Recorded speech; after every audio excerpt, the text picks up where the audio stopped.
Hello, good morning सभी को and welcome to my YouTube channel. मैं जतिन तिवारी आपके सामने सिनोनिम्स प्रैक्टिस 1 लेकर आया हूँ। देखिए, जैसे कि जो लोग नए हैं उनको मैं बता दूँ कि किसी भी एग्ज़ाम में, चाहे यूपीएससी का हो, एसएससी हो, बैंकिंग हो, एनडीए सीडीएस, वो तो सब यूपीएससी में ही आ जाते हैं। कितने भी एग्ज़ाम्स हैं, वनडे हो, डिस्क्रिप्टिव हो, कैसा भी एग्ज़ाम हो, आईएएस पीसीएस तक की सभी जगह पर सिनोनिम्स एंटोनिम्स ज़रूर पूछे जाते हैं। ठीक, एक बात। दूसरी बात यह है कि क्या हम इनको सिनोनिम्स एंटोनिम्स के रूप में पढ़ें। स्टूडेंट्स के दिमाग में एक चीज़ होती है, वो मैं आपसे बताना चाहता हूँ सबसे पहले, कि आप लोगों को लगता है कि ये जो सिनोनिम्स हैं, किसी एक वर्ड का एक पर्टिकुलर सिनोनिम्स हो गया, उसको हम लोग याद नहीं करते हैं, उसको हम लोग देख करके उसके मीनिंग को रट लेते हैं, या ये देख लेते हैं कि इसका चौथा ऑप्शन है। मतलब अल्टीमेटली आप सिर्फ जैसे कि ये प्रैक्टिस 1 है, सेट है, तो इस प्रैक्टिस सेट को आप रटोगे। मेरा मानना ये है कि ये वोकैबलरी है, और वोकैबलरी किसी भी रूप में आ सकती है। आप अगर ये सिनोनिम्स पढ़ रहे हो तो ज़रूरी नहीं है कि एग्ज़ाम में आपको ये सिनोनिम्स के रूप में मिले, ये एंटोनिम्स के रूप में भी मिल सकती है, ये फिल इन द ब्लैंक्स के रूप में भी मिल सकते हैं। ये आपको कॉम्प्रीहेंशन में हेल्प करेंगे, ये आपको क्लोज टेस्ट में हेल्प करेंगे। इसलिए आप सभी बच्चों को मैं ये बताना चाहता हूँ कि इन्हें आप मेहनत से याद करें। इन्हें किसी ट्रिक की ज़रूरत नहीं होती है। मैं आपको एक चीज़ बता दूं कि ट्रिक्स वगैरह, एक बात आप समझ लो कि किसी एक पर्टिकुलर मीनिंग का अगर आप ट्रिक पढ़ोगे तो ट्रिक सिर्फ आपको सिनोनिम्स एंटोनिम्स में हेल्प करेगा। और मैं आपको बता दूं कि अगर आपको किसी भी कंपटीशन लेवल पे अगर आप सफल होना चाहते हैं, अगर आप नौकरी लेना चाहते हैं, अगर आप जॉब लेना चाहते हैं, तो आपको ट्रिक से बचना पड़ेगा, क्योंकि वोकैबलरी ट्रिक से लिमिटेड वोकैबलरी याद की जा सकती है ट्रिक से। मेरे बात को फिर से समझिए, लिमिटेड वोकैबलरी याद की जा सकती है। हाँ, थोड़ी देर के लिए हमें अच्छा ज़रूर लगेगा कि हमें ये याद हो गई, लेकिन आपको कम से कम किसी भी पर्टिकुलर एग्ज़ाम को निकालने के लिए आपको 5 से 6,000 4,000 वोकैबलरी याद करनी पड़ेगी। और ये आसान है, ये बहुत आसान है।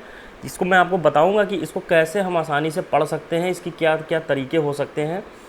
लेकिन मेहनत का कोई, हार्ड वर्क का कोई ऑप्शन दूसरा होता नहीं है, ये आप मान लो। ठीक है बेटा, कि मैं जो आपको बताने जा रहा हूँ, बस यही मैं कहना चाहता हूँ कि अगर आपने किसी वोकैबलरी को ट्रिक से पढ़ा है तो आप कॉम्प्रिहेंशन नहीं कर पाओगे, आप स्पीकिंग नहीं कर पाओगे। आप कोई आपसे इंग्लिश में बात कर रहा है तो आप उसकी बात को समझ नहीं पाओगे, सिर्फ आप एंटोनिम्स सिनोनिम्स तक ही फंस के रह जाओगे। और आप ये जो सिनोनिम्स एंटोनिम्स जो पढ़ते हैं, ये सिर्फ आप एक नंबर के लिए नहीं पढ़ते, ये पूरी होल इंग्लिश के लिए पढ़ते हो, पूरी इंग्लिश के लिए पढ़ते हो। जहाँ पर PQRS आएगा, जहाँ पर इंग्लिश की अंडरस्टैंडिंग, कॉमन एरर्स में वर्ड्स होते हैं, जहाँ पर उसकी मीनिंग आपको पता होनी चाहिए, सभी जगह आप इनको पाओगे। ठीक है, तो मैं आपसे बस इतना कहना चाहता हूँ कि आप इसको मेहनत से याद करिए, और उसी को ले करके मैंने ये वीडियो बनाया है। और ये वीडियो को जो भी लोग देख रहे हैं, वो सबसे पहले वोकैबलरी स्टार्ट होने से पहले सभी लोग कॉपी पेन लेके ज़रूर बैठें। ये मेरी रिक्वेस्ट है आप लोगों से, क्योंकि इसमें बहुत सारी चीज़ें मैं बताने वाला हूँ जो आपको नोट करना पड़ेगा, जो आपको याद करना पड़ेगा। ठीक। सेकंड, जैसे किसी भी वर्ड का सिनोनिम्स और भी जो हो सकते हैं, मैं आपको पर्टिकुलर, और जैसे कि मान लो पहला क्वेश्चन लिखा हुआ है डेप्लोर, इसके और भी सिनोनिम्स होंगे तो वो मैं आपको बताऊंगा। देखो, मैं सिर्फ वो सिनोनिम मैं आपको बताऊंगा जो एग्ज़ाम्स में रिसेंटली पूछे गए, बहुत ज़्यादा नहीं बताऊंगा, सिर्फ इम्पॉर्टेंट बताऊंगा, जिसको कि पढ़ करके आपको सीधे सीधे एग्ज़ाम में मिले। या तो वो फिल इन द ब्लैंक्स में पूछे गए होंगे, मिले होंगे, या कहीं पर ना कहीं वो आपको मिलेंगे। ठीक है, तो इसीलिए आपको उनको नोट करना है, उनको याद करना है। और आज मैं आपको सिर्फ 1 to 12 करवाऊँगा। देखिए 25 है, 1 to 12, इसको मैं 2 पार्ट में मैं आपको करवाऊँगा बच्चे, ठीक है। और इस चीज़ का आप ध्यान रखिएगा कि वो 12 नहीं होंगी, वो कम से कम नहीं तो मेरे हिसाब से 35 to 36 या 50 भी हो सकती है, क्योंकि मैं इनके सारे सिनोनिम्स आपको बताऊंगा, ठीक है। वो सभी आपको ज़रूर याद करने हैं। तो कुछ पढ़ने का तरीका आपका जॉब के जैसा होना चाहिए, जॉब लेने के लिए पढ़ना है, हमें कोई मजाक नहीं करना है। आई बात समझ में बच्चा? तो इसीलिए चलो स्टार्ट करते हैं। कॉपी पेन सब लोग लेकर के बैठ गए होंगे। चलिए, जैसे फर्स्ट है डेप्लोर। डेप्लोर का जो मतलब होता है बेटा, वो होता है कि किसी भी विलाप में डूब जाना, मतलब किसी दुख में डूबे रहना या किसी बात को सोचते रहना, किसी दुख में डूबना, कह सकते हो पछताना। तो इसका जो मीनिंग हो जाएगा सी, रेग्रेट। रेग्रेट मतलब होता है पछताना। कोई भी आप ऐसा काम कर चुके होगे जिसके लेकर के आप पछता रहे होगे, ठीक है। या इनके और भी मीनिंग हो सकते हैं, देखो लिखो डेप्लोर के, मॉर्न, मॉर्न हो गया, ठीक, मौन हो गया पहली मीनिंग। दूसरी लैमेंट, लैमेंट मतलब होता है विलाप करना, LAMENT, लैमेंट। तीसरा हो गया यैमर, दुख के मारे चिल्लाना भी होता है, यैमर। तो ये सभी, ये जितने भी वर्ड्स हैं, मौन, लैमेंट, यैमर, डेप्लोर, रेग्रेट, ये सभी एग्ज़ाम में पूछे गए हैं, इनको आप रट डालिएगा, ठीक। तो चलिए नेक्स्ट आगे बढ़ते हैं हम लोग बेटा। Insolent, second number, insolent. Insolent का मतलब होता है असभ्य, र्यूड बिहेवियर, जो असभ्यता दिखाता है। अब असभ्यता दिखाने की और कौन कौन सी मीनिंगें हो सकती हैं, देखो, जैसे कि एक हो गया अनसिविलाइज्ड,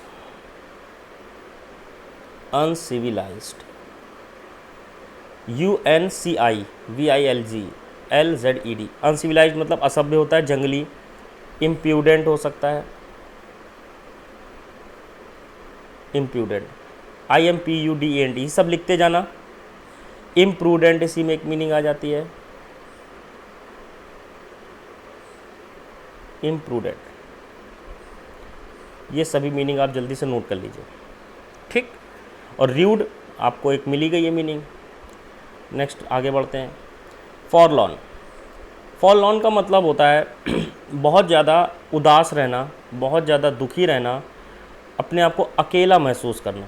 उदास रहना, दुखी रहना, अपने आप को बहुत अकेला महसूस करना, जिसका आंसर है ल्यूगुब्रियस। ल्यूगुब्रियस आप ये याद रखिएगा, ये मिस स्पेल्ट में भी पूछी जाती है, मिस स्पेल्ट में पूछी जाती है।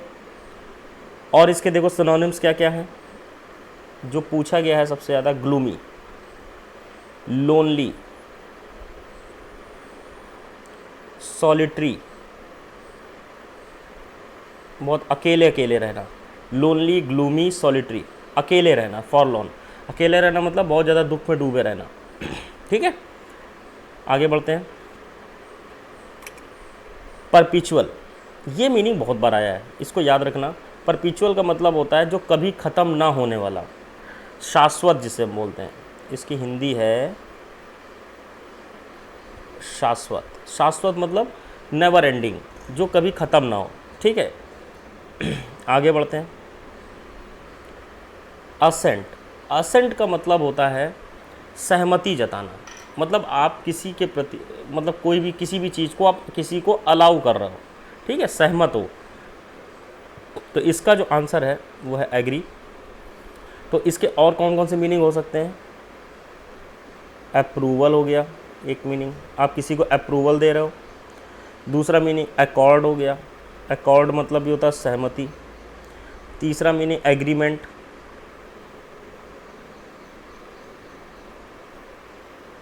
एग्रीमेंट हो गया, ठीक।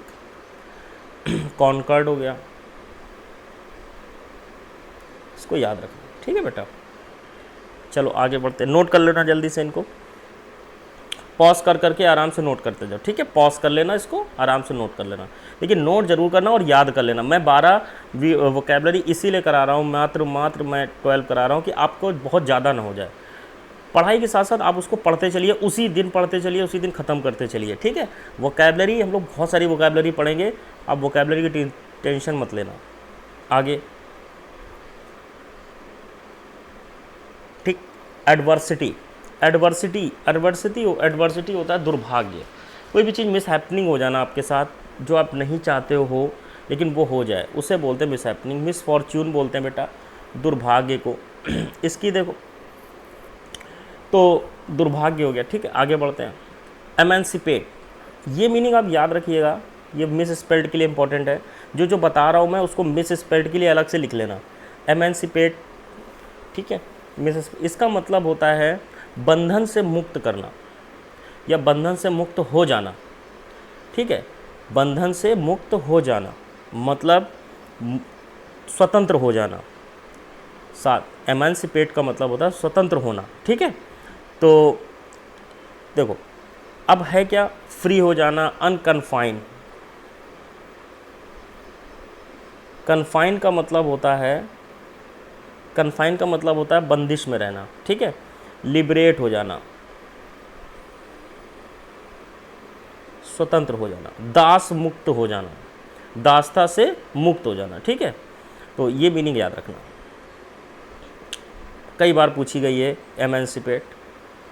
हॉस्टिलिटी, अब हॉस्टिलिटी का जानते होगे, हॉस्टिलिटी का मतलब होता है बहुत ज़्यादा डीपली डिसलाइक हो जाना, मतलब किसी के प्रति बहुत ज़्यादा, किसी को बहुत ज़्यादा नफ़रत करना किसी से, हॉस्टिलिटी कहलाती है, ठीक है। तो इसका आंसर लगा दो एनमिटी। एनमिटी होता है बहुत ज़्यादा मतलब किसी के प्रति बहुत ज़्यादा घृणा करना, बहुत ज़्यादा डीपली डिसलाइकनेस जिसे हम बोलते हैं, ठीक है। अब देखो इसकी जितनी भी वोकैबलरी आपकी पूछी गई होंगी इनसे रिलेटेड वो मैं सब आपको लिखा देता हूँ, उनको ज़रूर पढ़ो, ठीक है। फर्स्ट एनिमोसिटी,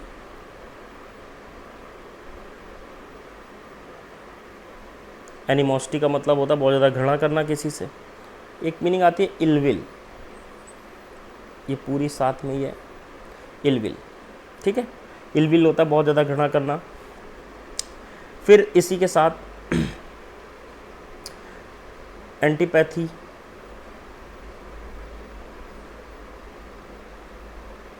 एंटीपैथी बहुत ज़्यादा घृणा करना, ठीक। फिर नेक्स्ट है इसी में रैनकर,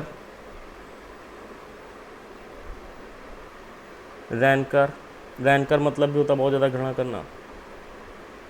एक दो मीनिंग और है जो कि पूछी गई हैं। एनिमस, एनिमस मतलब भी होता है घृणा करना, ठीक है। एंटागोनिज्म, ये सब नोट कर लो, ये सब फेवरेट मीनिंग है यूपीएससी और एसएससी के लिए। एनिमस, एंटागोनिज्म, ये सारी मीनिंगें आपकी हॉस्टिलिटी के सिनोनिम्स हैं, ठीक है। इनको नोट कर लीजिए। नेक्स्ट बेटा आगे बढ़ते हैं। प्रोहिबिट, प्रोहिबिट का मतलब होता है रोकना किसी को, ठीक है।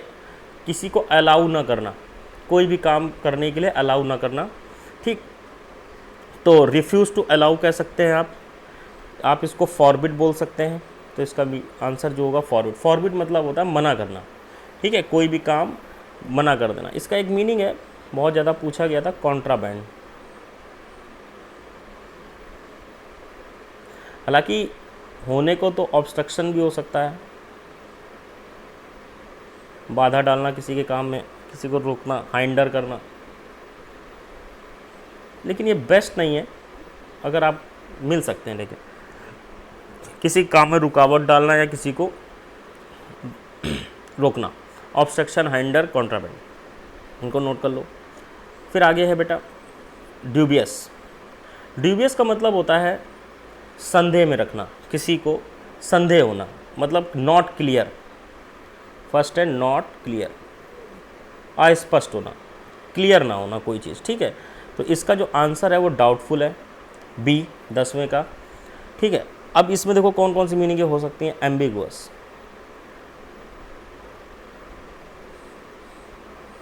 एम्बिगुअस, एम्बिगुअस होता है अस्पष्ट, ठीक है। वेग, वेग बोलते हैं बेटा इसको, वैग्यू नहीं बोलते, ठीक है, वेग बोलते हैं। नॉट सर्टेन, अनसर्टेन बोल सकते हैं इसको। Certain, CERTAIN, not certain. इसी की एक मीनिंग और हो सकती है अनसर्टेन।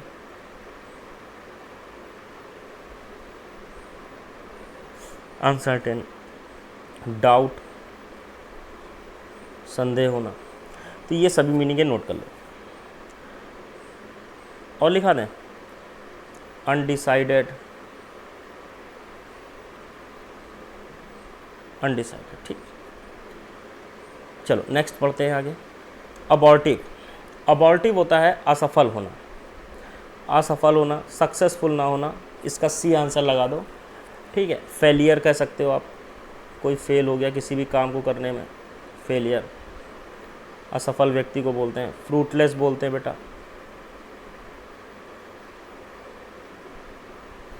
फ्रूटलेस।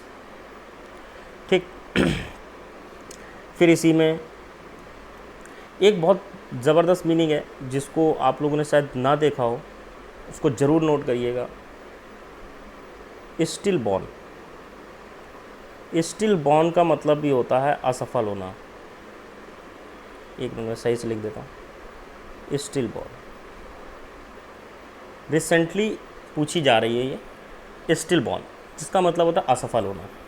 ठीक, चलो आगे नेक्स्ट, लास्ट है हमारी 12th, ऑब्सिक्वस। ऑब्सिक्वस का मतलब होता है किसी की चापलूसी करना, चापलूसी करना। ठीक है, तो इसका लगा दो सर्वाइल। सर्वाइल मतलब होता है किसी की दास्ता ग्रहण करना या किसी के बहुत ज़्यादा फ्लैटरी करना किसी से। तो इसके देखो, सर्वाइल हो गया। फॉन, याद रखना, fawn, FAWN, fawn. Grovel, grovel होता है किसी के पैरों पे गिड़गिड़ाना, किसी के बहुत ज़्यादा प्रशंसा करना, चापलूसी करना। ठीक है, ग्रोवेल। इसके बाद है एक मीनिंग है अंक्चुअस, UNCTOUS, अंक्चुअस। अंक्चुअस का मतलब भी होता है बहुत ज़्यादा किसी की चापलूसी करना। ये सभी इंपॉर्टेंट मीनिंग है, इनको याद करो। ठीक, तो आई होप आप सभी लोग ने इनको नोट कर लिया होगा। बस बेटा मेरा कहने का मतलब ये है कि आप किसी की शॉर्ट ट्रिक में मत पढ़ो। देखो मेरा काम है आपको समझाना, आपकी बाकी मर्जी है। शॉर्ट ट्रिक है कि आप डी लगा के डी करके कुछ भी इधर उधर समझा देंगे तुम्हें और तुमको रट जाएगा, तुमको अच्छा लगेगा। लेकिन बेटा 4000 5000 मीनिंग याद करनी है, कोई 40-50 मीनिंग नहीं याद करनी है। ठीक है, 40-50 हो, मैं भी तुमको ऐसे ही उल्टे सीधे कोट लिखा करके उल्टी सीधी इधर उधर हवाई करके मैं तुम्हें याद करा दूँ। लेकिन जब 5000 4000 की मीनिंग याद करने की बारी आती है तो फिर वहाँ पर मेहनत ही काम आती है। और एक बात याद रखना, शॉर्ट ट्रिक वाले ही सबसे ज़्यादा फेल होते हैं। ठीक है, तो कोई भी जो अच्छी रैंक पे हो या जिसने नौकरी पाई हो उससे पूछना कभी भी कि तुमने शॉर्ट ट्रिक से पढ़ा था कि तुमने मेहनत करी थी। ठीक है, तो आपको 99% जो रिज़ल्ट मिलेंगे वो सब मेहनत के मिलेंगे। तो बेटा आपको अगर नौकरी पानी है, आपकी जीवन का सपना नौकरी पाना है, तब तो आप मेहनत ही करिए। अगर आपका जीवन का सपना लोगों को बेवकूफ़ बनाना है या अपने माँ बाप को बेवकूफ़ बनाना है, तो फिर आपकी जो मर्जी है वो आप बेहतर मुझसे बेहतर जानते हो। ठीक है, मेरा हमेशा से मानना है कि सिनोनिम्स एंटोनिम्स सिर्फ ये ऑप्शन से ही आपको नहीं पढ़ने हैं। आपको ये, आप वोकैबुलरी इसलिए पढ़ रहे हो कि सिर्फ 1-2 नंबर के लिए नहीं पढ़ रहे हो, हम पूरी इंग्लिश के लिए वोकैबुलरी, और पूरी इंग्लिश के लिए दैट मीन्स कि आपको रिटन इंग्लिश, आपको स्पीकिंग इंग्लिश, जो भी स्टूडेंट जैसा भी है सबको इंग्लिश की ज़रूरत पड़नी है।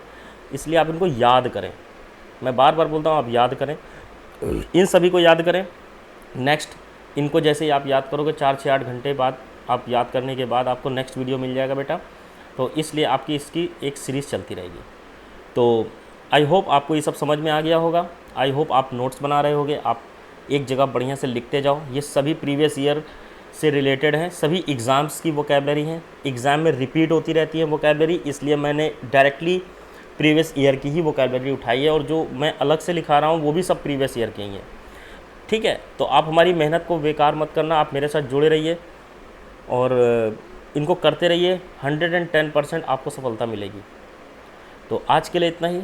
नमस्कार, जय हिंद।